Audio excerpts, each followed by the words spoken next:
네, 여러분 반갑습니다. 전기요금입니다. 자, 이번에는 23년 3회 전기기사 필기에 있어서 전기기기 과목의 수문항을 간단히 한번 살펴보도록 하겠습니다.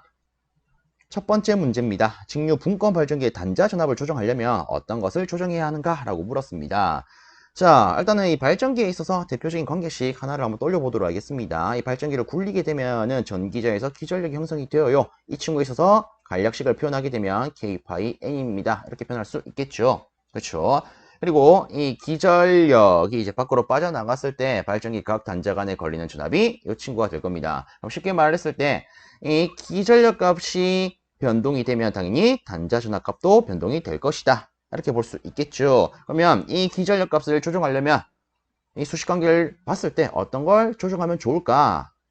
그에 대해서 고려할 수 있는 부분이 바로 이 파이가 됩니다. 그쵸? 즉 자속을 조정한다면 기전력이 조정이 될 거고요. 그에 따라서 단자 전압도 조정이 될 것이다. 그쵸? 그럼 여기서 이 자속을 조정할 수 있는 친구는 아래에 있는 보기 중에 어떤 게 있겠습니까? 바로 계좌저항이 있겠죠. 그죠? 그래서 답은 2번 이렇게 고를 수 있겠습니다. 그리고 부가적으로 간단히만 언급을 하나 더 하자면 실질적으로 발전기 계통에 있어서 회전 속도는요 대체적으로 일정해야 합니다. 간단히만 체크하고 넘어가겠습니다. 다음으로 2번 문제입니다. 단락비가 1점인 발전기의 퍼센트 동기 임피던스는 몇 프로입니까? 라고 물었습니다. 자, 일단 지금 지문을 봤을 때 단락비와 퍼센트 임피던스가 언급이 되어 있어요. 그럼 이에 대한 관계식을 떠올려보면 요렇게럼 적을 수 있습니다. 그치요? 근데 지금은 퍼센트 임피던스에 대해서 물었기 때문에 요 친구에 대해서 수식을 이항을 하게 되면 요렇게럼 바뀔 거고요. 그럼 요 따다가 1.1을 대입하게 되면은 답은 83.33333333 쭉 나올 거예요. 그래서 답은 이렇게 고를 수 있겠죠. 자, 다음으로 세 번째 문제입니다. 스태핑 모터를 자기 회로 형식에 따라 분류한 것이 아닌 것은 하고 물었습니다. 자, 요거 같은 경우에는 이 형식에 있어서 분류한 종류를 간단히 체크하는 형태로 보도록 하겠습니다. 실적으로 이 스태핑 모터를 자기 회로 형식에 따라서 분류를 하게 되면 복합형, 가변 일렉턴스형, 영구 자석형으로 분류할 수가 있습니다. 그래서 여기에 해당되지 않는 것은 이 친구가 되더라. 그래서 이런 식으로 그냥 간단히만 체크를 해봤는데 실상 우리가 CBT를 치르다 보니까 실제 요거 같은 경우에는 물론 이제 뭐 나올 수도 있겠지만 안 나올 수도 있습니다. 근데 혹시나 나는 그래도 이 문제 야 이놈이 나왔으니까 나한테도 나오지 않을까? 라고는 생각이 들어가지고 챙기실 요량이시라면 간단하게 앞 글자를 따서 갖고 가시길 바랍니다. 여기 좀 더 편하겠죠? 그래서 저는 이렇게 언급을 드려볼게요. 어쨌든 우리가 필기를 합격을 하려면 이에 관계된 내용을 지지고 볶아야 됩니다. 그쵸? 자, 제가 뭐라고 하셨죠? 이에 대한 내용을 지지고 볶아영. 그쵸? 그래서 합격하려면 이 내용을 지지고 볶아영. 이렇게 챙겨주시길 바랍니다. 자, 넘어가겠습니다. 다음으로 네 번째 문제입니다. 다이오드 6개를 이용한 삼상 전파 종류 회로를 만들어 교류 전압을 인가를 할 때 부하에서 얻을 수 있는 직류 전압은 얼마입니까? 단, 이는 교류 상전압, 알파는 점호 제어각이다. 라고 주어졌습니다. 자, 물론 이제 이 영상을 보시기 전에 제 블로그에서 이 문항을 다운받아가지고 먼저 풀어보셨을 겁니다. 근데 혹시 이 문제에서 뭐 이상한 거 못 느끼셨나요? 자, 물론 이제 모르셔도 되지만 제가 조금 한 부분을 정정하기 위해서 한번 언급을 해봤는데 자 마지막에 보면 점호각이 언급이 되어 있습니다. 근데 실질적으로 이 점호각은 순수 다이오드만 쓸 때는 우리가 고려할 수가 없죠. 그래서 이 같은 경우에는 SCR로 제가 좀 정정을 하도록 하겠습니다. 그래서 SCR 6개를 이용을 해가지고 다시 또 체크를 해보자면 삼상 전파 종류회로를 만들었을 때 직류 전압을 골라라. 우리한테 중요한 부분은 이 부분이 되겠죠. 자, 이 같은 경우에는 빠르게 한번 체크를 하고 넘어가는 게 좋지 않을까 싶습니다. 자, 일단은 우리가 이 정류회로 하면은 떠올릴 수 있는 건 네 가지가 있습니다. 자, 한번 적어 보겠습니다. 자, 이렇게 단상 반파 종류회로부터 삼상 전파 종류회로까지 네 가지를 떠올릴 수가 있는데 자, 일단 제가 한번 간단하게 이렇게 한번 체크를 해볼게요. 만약에 제가 어떤 정류회로를 구성을 하는데 SCR이 아니라 다이오드를 가지고 구성을 했어요. 그럼 이때 얻을 수 있는 직류값은 어떻게 될까요? 자, 일단 단상 반파 정류회로부터 따지자면 저 이렇게 쓰겠습니다. 0.45에다가 교류 전압은 지금은 제가 V라고 표현을 할게요. 인가되는 교류값에다 0.45를 곱하게 되면은 단상 반파 정류회로에서 얻을 수 있는 직류값이 돼요. 그쵸? 그 다음에 단상 전파 같은 경우에는 여기서 몇 배를 하면 됩니까? 2배요. 그래서 0.9 V. 그렇죠? 그 다음에 삼상 반파 종류 회로 같은 경우에는 어떻게 됩니까? 1.17V요. 그 다음에 삼상 전파 종류 회로는 1.35요. 그렇죠? 물론 이제 이렇게 다들 알고 계시겠지만 혹시나 뭐 이렇게 볼 수도 있겠죠. 아니 이거 같은 경우에는 2배 되는데 얘는 왜 2배가 안 될까? 실제로 얘도 2배입니다. 야, 이놈 뭔 개소리 하고 있노? 이렇게 생각할 수도 있을 거예요. 자, 혹시나 이런 생각이 드신다면 제가 추가적으로 안내를 드릴게요. 자, 기본적으로 이 단상 시스템부터 해서 이 삼상 반파 종류 회로까지는요, 이 교류 전압 기준이 다 상전압 기준을 갖습니다. 근데 삼상 전파 종류 회로는 성간 전압 기준이에요. 부가적으로 한 가지 더 안내를 드리자면 실제로 이 삼상 전파 종류 회로는 Y 결선 회로입니다. 그러면 우리가 이런 것도 떠올릴 수 있겠죠. Y 결선하면 성간 전압은 상 전압에 비해서 몇 배 커진다? 루트 3배요. 그렇죠. 그럼 자 이렇게 한번 보십시오. 예를요. 위에 있는 이 단상 시스템처럼 2배를 취한다라고 봅시다. 2배. 실상 2배를 취하게 되면 이 친구 값이 이런 식으로 표현이 되겠죠. 2.34V요. 맞습니까? 자, 그럼 보세요. 상 기준으로 하면 이런 값이 나와야 돼요. 그쵸? 그럼 요따다가 이렇게 한번 해볼게요. 지금은 얘가 뭐다? 상 기준입니다. 그러면 우리가 앞에 했던 이 Y계선에 있어서 상전압 기준으로 이 관계를 바꾸면 이렇게 되겠죠. 그래서 이 자리에다가 루트 3분의 V L값 한번 넣어 보십시오. 그러면 1.35 곱하기 이런 형태로 나올 겁니다. 아시겠죠? 그래서 실질적으로는 2배 관계는 성립된 게 맞습니다. 다만 우리가 일반적으로 아는 이런 개수값 1.17, 1.35 이렇게 가져갔을 때 이 1.35가 선간 전압이 되더라. 이거 같은 경우에는 구분하는 게 좋지 않을까 싶습니다. 자, 그러면 부가적으로 또 이것도 한번 따져보겠습니다. SCR을 썼을 때 어떻게 될까? 자, 일단 불필요한 거 조금 지우는 게 낫겠죠. 이 다이오드 회로 같은 경우에는 조금 지우도록 하겠습니다. 자, 이번에는 SCR로 구성한 회로 최대한 간단히 한번 따져볼게요. 자, 일단 SCR로 이제 회로를 구성했을 때 각 회로에 있어서 직류 전압은 어떻게 됩니까? 일단 앞에 거에 있어서 연장선이 되죠. 기본적으로 우리 앞에 했던 거 0.45V 그리고 이 친구 0.9V 이 친구 1.17V 그리고 요놈 같은 경우에 우리가 익히 챙기는 기준 이렇게 좀 쓰도록 하겠습니다. 단 중요한 건 얘가 뭐 기준? 성간전압 기준이다. 자, 요 상태로 해놓고요. 단상 반파 종류로 같은 경우에는 뒤에다가 우리가 2분의 1 플러스 코사인 알파를 붙여서 표현할 수가 있습니다. 근데 이 단상 전파 종류 회로는 두 가지로 따질 수가 있습니다. 이 값 뒤에다가 위에 있는 이놈처럼 2분의 1 플러스 코사인 알파 이 놈을 곱하는 경우도 있지만 단순히 코사인 알파를 곱하는 경우도 있습니다. 자, 이때 기준은요 이렇습니다. 코사인 알파를 곱한다. 그럼 이때는 전류파형 내지 전압파형이 연속인 경우입니다. 연속. 근데 연속이 아니다. 쉽게 말하면 불연속이다. 그러면 2분의 1 플러스 코사인 알파를 곱해주더라. 그리고 이 불연속을 다른 말로 우리가 단속이라는 표현을 씁니다. 그리고 일반적으로 어떤 단상 전파 종류 회로에 있어서 SCR 회로가 주어졌는데 연속인지 불연속인지 아무런 언급이 없다. 그러면 일반 기준은 얘라고 보시면 됩니다. 보통 이제 연속 기준, 즉 코사인 알파를 취하는 문제 같은 경우에는 회로에 이 회로는 연속 회로예요. 혹은 평활 회로가 있다. 이런 언급이 있을 겁니다. 근데 이 외에 아무런 언급이 없으면 불연속 기준이다. 이런 것들 좀 챙겨 놓으시면 함정 문제 나왔을 때 충분히 피해갈 수 있겠죠. 자, 그 다음으로 이제 삼상 기준으로 따져보겠습니다. 자, 우리가 배우는 영역에 있어서는 삼상 반파, 삼상 전파는 보통 연속 기준으로 배웁니다. 그래서 단순히 여러분들은 이렇게만 알고 계실 거예요. 아이고, 코사인 알파만 붙이면 돼요. 그쵸? 자, 그럼 이렇게 한번 체크를 해봤는데, 그럼 봅시다. 우리가 답을 골라보면, 어쨌든 삼상 전파 종류 회로에 있어서 직류값 공식을 고르면 될 겁니다. 근데 문제가 하나 있죠. 어라? 나는 이걸 알고 있는데, 야, 이거 뭔데, 이거? 내가 아는 형태가 아닌데? 그렇죠. 그냥 형태만 다를 뿐입니다. 그럼 여러분들은 이렇게만 보면 되는 거 아니겠습니까? 이 앞에 있는 이 친구를 계산기에 넣어서 이 값 나오는 거 찾으면 되겠네. 그쵸? 근데 여기서 조심하셔야 되는 게 이 부분입니다. 지금 뭐가 주어져 있다? 교류 상전압이 주어져 있다. 맞습니까? 근데 제가 언급했기로 우리가 일반적으로 하는 1.35 기준으로 하면 뒤에 오는 게 성간 전압인데 그치요? 그러면 상전압 기준으로 바꿔볼게요. 어떻게 하면 돼요? 이 친구가 Y결선이라고 했으니까 성간 전압은요 상전압에 있어서 몇 배가 된다? 루트 3배가 된다. 그럼 이거 계산하면 2.3, 아이고, 2.34 되는 거 아닙니까? 그쵸? 그러면 요 앞에 있는 각 개수를 계산기에 넣었을 때 2.34 나오는 거만 고르면 되겠네. 그쵸? 그래서 요거를 한번 계산기에 넣어 보십시오. 그럼 답이 1번이 되는 걸 확인할 수 있을 겁니다. 끝. 다음으로 5번째 문제 살펴보도록 하겠습니다. 다음 그림은 삼상발전기의 무브와 포화 곡선이다. 이놈의 포화율은? 하고 물었습니다. 그렇죠? 자, 이 포화율 같은 경우에는요, 보통 이제 우리가 이렇게 챙길 수가 있습니다. 왼쪽 분의 오른쪽요. 그렇죠? 그래서 한번 적어보면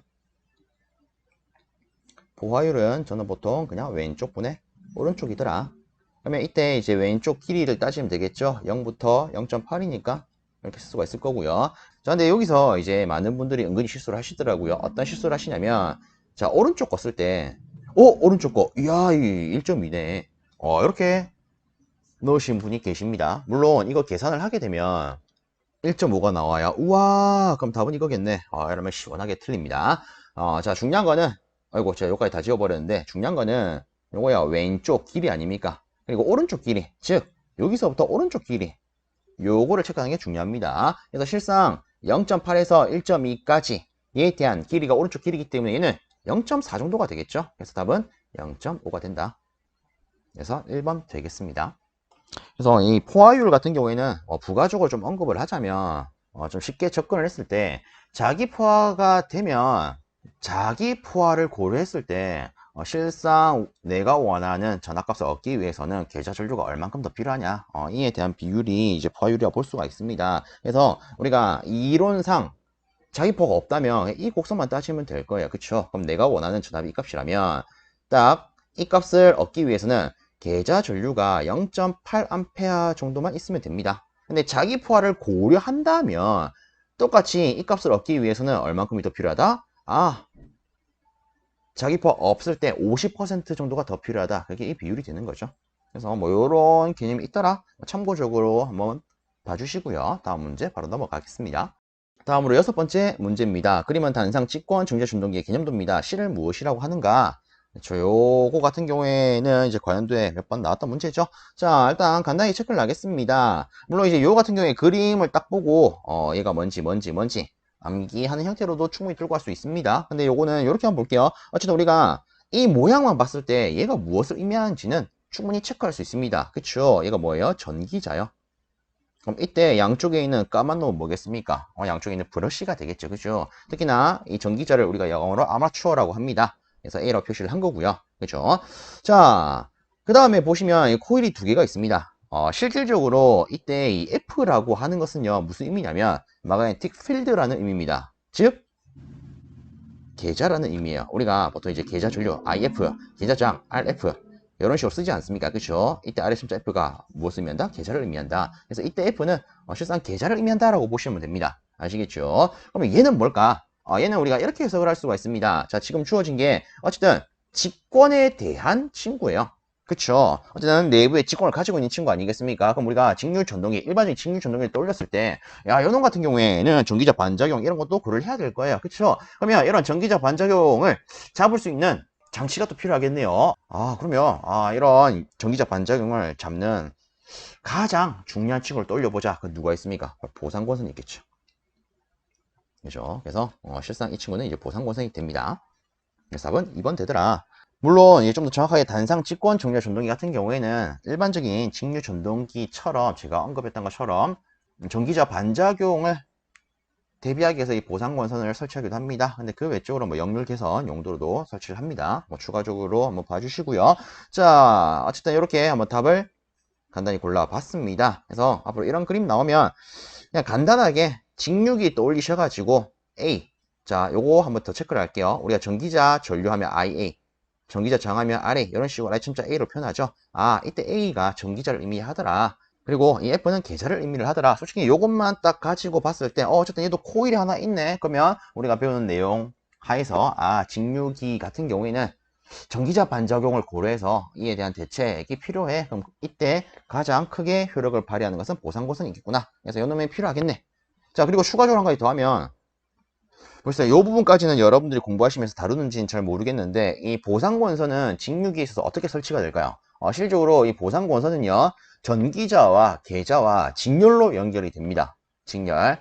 그리고 뭐 한 가지 더 하자면 간단히만 보고 이제 넘어갈게요. 전기자입니다. 그렇죠? 여기에 계좌예요.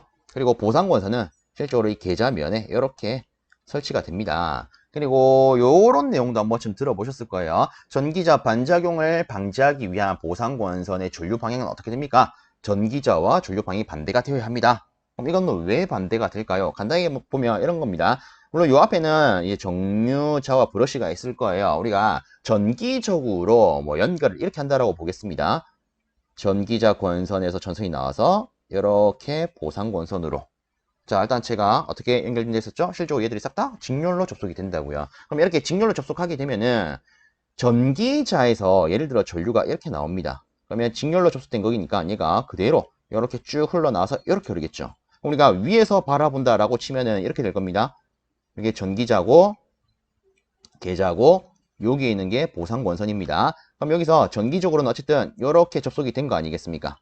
그렇죠. 그럼 전류가 이렇게 흘러 들어오면은 보상권선에서는 이렇게 흐를 수밖에 없겠네. 그래서 보상권선에 흐르는 전류의 방향은 전기자에 흐르는 전류 방향과 반대가 된다. 뭐 이런 게 성립을 하게 되겠죠. 일단 제가 조금 잡소리가 많았는데 이 정도로만 하고 넘어가겠습니다. 다음으로 7번째 문제입니다. 동기 리액턴스가 여러 콜롬, 그리고 전기적 권선 저항, 3상 중 한 상의 유도 기전력, 단자, 전압, 부하각들이 여러 콜롬 주어졌을 때 비돌극형 3상 동기 발전기의 출력은 약 몇 킬로와트입니까? 라고 물었습니다. 자, 일단 요거를 풀려면 우리가 익히 알고 있는 비돌극형 동기 발전기에 있어서 출력 관계식을 적어야겠죠. 그래서 바로 적으면 동기 리액턴스 분의 한상 기준의 기전력, 단자, 전압, 그리고 사인 델타 이렇게 해서 쓸 수가 있습니다. 그래서 뭐 제가 다른 영상에서는 보통 이렇게 말하죠. 창세기 떠올려 가지고 태초에 아담과 이브가 있었대요. 그래서 이브가 데이트하자는 사인을 아담이 무시하더라. 그래서 이브의 사인을 무시한다. 뭐 이런 식으로 좀 안내를 드리는데 참고로만 봐주시고요. 어쨌든 간에 여기다가 우리가 수치값을 대입해서 계산해야 되는데 중요한 게 하나 있습니다. 지금 제가 적은 것은 한상 기준의 수식이에요. 근데 지금은 3상 발전기에 대한 출력을 물었습니다. 그럼 당연히 3상 발전기에 대한 출력을 계산을 해야 되는 거 아니겠습니까? 그럼 여기다가 3을 곱해 줘야겠죠. 그렇죠. 3상 전체를 고려해야 되니까. 그럼 여기다가 주어진 거 그대로 넣을게요. 3에다가 한상 기준의 기전력 6400, 단자 전압 4000. 자, 그 다음에 아래쪽에 저항값을 넣을 건데, 자, 물론 우리가 일반적으로는 이 분모에 리액턴스를 넣습니다. 근데 여기서 추가적으로 하나 언급을 하자면, 실제 정확하게는 임피던스를 넣어요. 그럼 이처럼 리액턴스와 전기자 권선 저항이 둘 다 있으면 어떻게 해야 됩니까? 두 개 합성해서 그냥 넣으시면 됩니다. 근데 솔직히 우리가 이 두 개의 값을 비교를 했을 때 동기 리액턴스 값이 전기자 권선 저항의 값보다 월등히 크네요. 그럼 실제 얘는 고려할 필요 있습니까? 없습니까? 고려할 필요가 없죠. 그렇죠. 만약에 이 두 개의 값이 어느 정도로 비슷하다라고 하신다면 뭐 요거를 고려해서 우리가 전체 임피던스를 따져야 되겠지만 이처럼 갭 차이가 너무 클 때에는 얘는 무시하셔도 됩니다. 실제 우리가 전기기에서 다루는 이론이 이거 기준 아니겠습니까? 교류기에 있어서는 기본적으로 리액턴스가 전기자 권선 저항보다 매우 커요. 그래서 얘는 무시해요. 왜? 우리가 이거 기반으로 대부분 내용을 배우잖아요. 그죠? 그래서 지금처럼 값이 이렇게 차이가 크다면 무시하자. 아시겠죠? 그럼 여기다가 10 그대로 넣겠습니다. 자, 그 다음에 뒤에는 사인 부하각 30도 취해주면 끝나겠네요. 그쵸? 그래서 요거를 계산하시게 되면은 아마 이렇게 나올 겁니다. 근데 지금 물어본 거에 있어서 단위는 킬로와트이기 때문에 다시 정정을 하면 이렇게 되겠죠. 그래서 답은 2번 고를 수 있는 문제가 되겠습니다.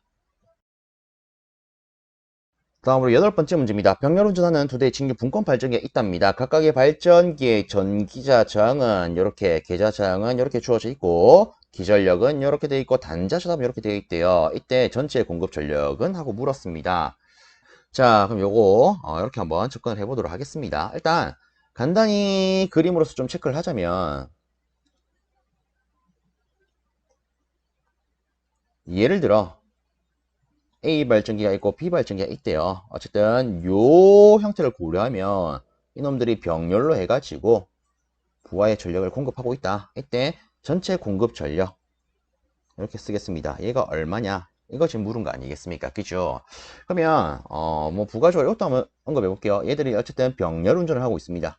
병렬 운전의 기본 조건은 두 놈의 단자 전압이 같아야 돼요. 그렇다 보니까 동일한 단자 전압 200V 그냥 이렇게 단순히 나와 있죠. 어쨌든 이 바깥에 걸리는 전체 단자 전압은 200V가 됩니다. 그러면 자 일단 요거를 고려한 상태에서 다시 이때 이 전체 공급 전력은 어떻게 계산을 해야 될까요? 간단히 생각하면 이거죠.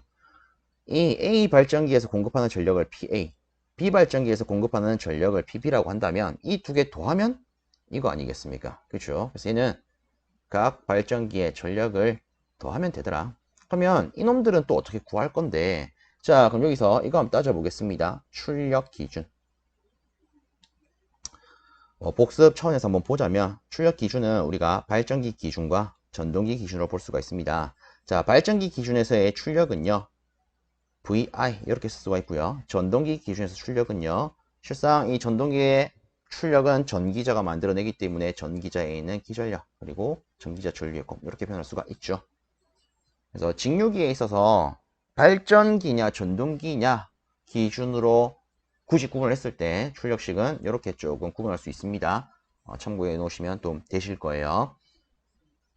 그래서 뭐 간단히 발전기 같은 경우에는 어쨌든 제가 전기를 만들어서 부하에 전기 공급하는 게 목적 아니겠습니까? 그렇죠? 그래서 부하 기준으로 봤을 때 어쨌든 선을 가지고 전기가 공급되다 보니까 선간전압, 즉 단자전압과 선전류, 즉 부하 전류의 곱으로 출력이 표현되더라. 자, 그러면 우리가 이놈을 다시 따지고 봤을 때 이놈들에 있어서 단자전압은 200이라고 주어졌습니다. 그쵸? 이 V값은 내가 200으로 아는 거 아니겠습니까? 그럼 각 발전기에 있어서 출력은 A 발전기의 전류 얼마인지 B 발전기의 전류가 얼마인지만 알면 되겠네. 그쵸? 그러면 여기서 저는 제 방식대로 이렇게 한번 접근을 해볼게요. 보통 저는 이렇게 언급을 합니다. 직류기에 있어서 어떤 계산 문제가 나온다. 그리고 문제 조건에 전기자장, 계자장과 같이 내부장의 언급이 있다. 그러면 종류식을 써라. 즉, 각 발전기 내지 전동기의 종류에 관계된 식을 써라. 그럼 지금은 직류 분권 발전기라고 제시가 되어 있기 때문에 이렇게 쓰겠습니다. 분권 기준으로는 종류식 이렇게 쓸 수가 있죠. IA는 I 더하기 IF예요. 기전력 E는 V 플러스 IA RA예요. 자, 그럼 여기서 일단 저는요 첫 번째로 A 발전기에서 내보내는 전류 IA를 구할 거고요. 두 번째로는 B 발전기에서 내보내는 전류 IB를 구할 겁니다. 그럼 실상 이 A 입장에서 이렇게 내보내는 전류는 결국 부하로 보내는 전류, 즉 부하 전류에 해당을 하겠죠. 그렇죠? 그러면 우리는 이렇게 놓을 수 있을 거예요. 얘 같은 경우에 여기서 바로 바꿉시다. 부하 전류 I는 얘를 이항을 하게 되면 IA-IF. 그럼 여기서 우리가 또 지문을 고려했을 때 지문에서는 전기자 전류값 안 주어져 있고 그 다음에 계자 전류값도 안 주어져 있습니다. 다만 단자장과 계자장이 주어져 있기 때문에 계자 전류 같은 경우에는 계자장분의 단자전압 이렇게 바꾸어서 고려할 수가 있을 겁니다. 그럼 얘는 어떻게 해야 될까요? 이 친구는 요 관계식을 가지고 표현을 할 수밖에 없겠죠. 그래서 싹 다 이항을 해서 바로 표현을 하게 되면 이렇게 표현할 수가 있습니다. 즉 우리가 수식을 종합적으로 싹 묶어서 표현하게 되면은 기본 꼬라지가 부하 전류는 어떻게 된다? 자, I 자리에다가 얘를 넣게 되면 이렇게 될 거고요. 그 다음에 IF 자리에다가 얘를 넣으면 이렇게 되겠죠. 그렇죠? 이런 꼬라지를 표현할 수가 있다. 그러면 우리가 이 A 발전기에서 내보내는 전류값은 각각에 있어서 각 요소에 있어서 A에 대한 값을 넣으면 되겠구나. 그렇죠? 그러면 이렇게 바로 접근을 해보겠습니다. 우리가 A 기준으로 혼동이 안 되게끔 좀 체크를 할게요. 어쨌든 두 대에 있어서 각각의 값이 주어져 있으니까 저는 A 발전기에 대한 값을 앞에 값 기준으로 이렇게 체크를 조금 해도록 하겠습니다. 이렇게요. 그러면 여기서 이 전기자 장 자리에는 0.1을 넣으면 될 거고요. 그 다음에 여기 기전력 자리에는 216 넣으면 되겠죠. 그리고 마이너스 단자주답은 동일하게 뭐 200으로 주어져 있으니 이렇게 쓰겠습니다. 자, 그리고 마이너스 이 친구에 있어서 계좌장은 20옴, 단자주답은 다시 200이 됩니다. 자, 요거 계산하면 얼마 나옵니까? 150 나오죠. 자, 그 다음에 또 이 비발전기에서 내보내는 부하 전류 IB 한번 계산하겠습니다. 그럼 여기서 다시 한번 체크를 해볼게요. 자, 이번에는 초록색을 가지고 이렇게 표현하겠습니다. 저는 여기서 이제 뒤에 있는 값을 B 기준으로 체크를 할 거예요. 그러면 이때 이 분모에 들어가야 되는 전기자 저항은 여기 있는 0.05가 될 거고요. 그리고 각 조건 다 적으면 211.2 마이너스 200 마이너스 그 다음에 계좌 저항이 필요합니다. 계좌 저항이 여기 있네요. 40 그리고 단자 전압은 200 되죠. 자, 이것도 한번 계산을 해보겠습니다. 219A 나오네요. 그러면 거의 끝났죠. 자, 그럼 여기서 이제 이 A 발전기가 만들어낸 전체 출력을 한번 표현을 해보면 얘는요 V에다가 부하 전류 물론 정확하게는 우리가 위에 IA라고 표현했으니까 이렇게 계산하면 될 거예요. 자, 단자 전압은 200에다가 그 다음에 A 발전기가 내보낸 전류는 150입니다. 그럼 요거 계산하면은 30,000W 이렇게 나올 겁니다. 그렇죠? 근데 지금 우리가 계산하고자 하는 단위는 킬로와트이기 때문에 얘를 다시 정정을 하게 되면 30kW 될 거고요. 그 다음에 아래쪽도 마찬가지로 비발전기 전체 출력을 계산하게 되면 얘는 이제 이런 식으로 표현할 수 있을 거예요. 다시 단자 전압 200에다가 B가 만들어낸 전류 219가 될 거야. 그래서 이 친구를 계산 때리니까 43,800W가 나옵니다. 다시 킬로와트로 정정을 하면 43.8kW 되겠죠. 그럼 최종적으로는 이 두 개를 더하면 될 거기 때문에 이 두 개를 더해서 전체 공급 전력을 계산하게 되면 얘는 73.8kW 나올 겁니다. 그래서 답은 2번. 자, 이렇게 하고 다음 문제 넘어가겠습니다. 9번째 문제입니다. 1차 전압이 6600, 2차 전압이 220, 주파수 60, 1차 권수 1000회의 변압기에 있답니다. 최대 자속은 약 몇 웨버입니까? 라고 물었습니다. 일단은 뭐 지문에 전압도 있고 주파수도 있고 권수, 자속도 있기 때문에 이에 대한 관계식 하나 떠올리면 될 겁니다. 그에 대한 대표적인 게 이 친구죠. 이는 4.44 F 파이 N요. 그렇죠? 그럼 여기서 자속을 구하는 거기 때문에 정확하게 표현을 하면 이렇게 표현할 수 있죠. 그렇죠? 그리고 혹시나 언급을 하자면 실제 이 수식에서 이 파이는 정확하게는 최대 자속입니다. 이 자체가 최대 자속이에요. 그럼 우리가 이 양을 한다라고 치면은 이렇게 표현할 수 있습니다. 그럼 여기다가 주어진 거 그대로 넣어서 계산 때리면 되겠죠. 그렇죠? 근데 중요한 게 있습니다. 지금 보시면 1차 전압과 1차 권수 이렇게 1차 세트로 주어져 있습니다. 그죠? 그럼 여기다가 좀 더 정확하게 표현하면 이렇게 표현할 수 있을 거예요. 그래서 위에 1차 전압, 밑에는 1차 권수가 들어가면 되더라. 그쵸? 그래서 여기다가 그대로 넣겠습니다. 주파수 60Hz, 1차 권수 1000. 자, 요거 계산을 하면 답은 대략 0.025 웨버 정도가 나올 겁니다. 그래서 답은 2번. 자, 이렇게 체크하고 다음 문제 살펴보겠습니다.